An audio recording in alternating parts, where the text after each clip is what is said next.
Three D প্রিন্টিংয়ের জামানা। চারিদিকে three D প্রিন্টিংয়ে building পর্যন্ত তৈরি হয়ে যাচ্ছে। বাড়ির ছোটোখাটো কম্পোনেন্ট তো বটেই, আসবাবপত্র মানে ফার্নিচার্স, এছাড়া বাড়ির বিভিন্ন অর্নামেন্টাল স্ট্রাকচার সব কিছুই থ্রিডি প্রিন্টিংয়ে পসিবল। এমনকি হিউম্যান ফিজিওলজির ক্ষেত্রেও কিন্তু থ্রিডি প্রিন্টিং চলে এসছে। ইমপ্ল্যান্টস তৈরি হচ্ছে থ্রিডি প্রিন্টিংয়ের বিভিন্ন রকম বায়োকম্প্যাটিবল মেটেরিয়াল ইউজ করে। কিন্তু 2019-এ ঘটল একটা অদ্ভুত ঘটনা। টেল অ্যাভিভ ইউনিভার্সিটি তারা সাকসেসফুলি ডিজাইন করলো 3D হার্ট। হ্যাঁ, এর আগেও 3D প্রিন্টিংয়ে হার্ট ডিজাইন করা হয়েছে, কিন্তু সেটা শুধুমাত্র বহিরঙ্গ মানে বাইরের স্ট্রাকচারটা। কিন্তু হার্টের ভিতরে তার কার্ডিওভাস্কুলার সিস্টেম, তার ভেসেলস, তার আর্টারিজ এবং ভেন্স, এই সমস্ত অ্যানাটমিক্যাল প্রপার্টিস এক্স্যাক্টলি ডিজাইন কিন্তু এর আগে পসিবল হয়নি।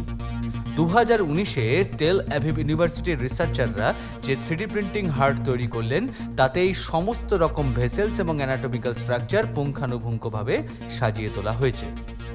তারা জানিয়েছেন যে এটা সম্পূর্ণ তৈরি হয়েছে পেশেন্টেরই বায়োলজিক্যাল মেটেরিয়াল দিয়ে, যাতে পেশেন্টের বায়োলজির সাথে তার ইমিউনোলজিক্যাল, সেলুলার, বায়োকেমিক্যাল, অ্যানাটমিক্যাল এই সমস্ত প্রপার্টিসগুলো কিন্তু ওই নতুন 3D প্রিন্টেড হার্টে যাতে ম্যাচ করে যায়।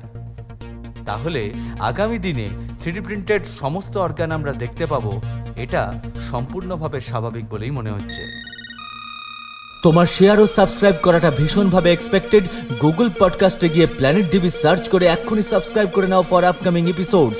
আর তোমার দেওয়া কন্টেন্ট এই এপিসোডের অন্তর্ভুক্ত হতেই পারে, তাই ইউ আর অলওয়েজ ওয়েলকাম।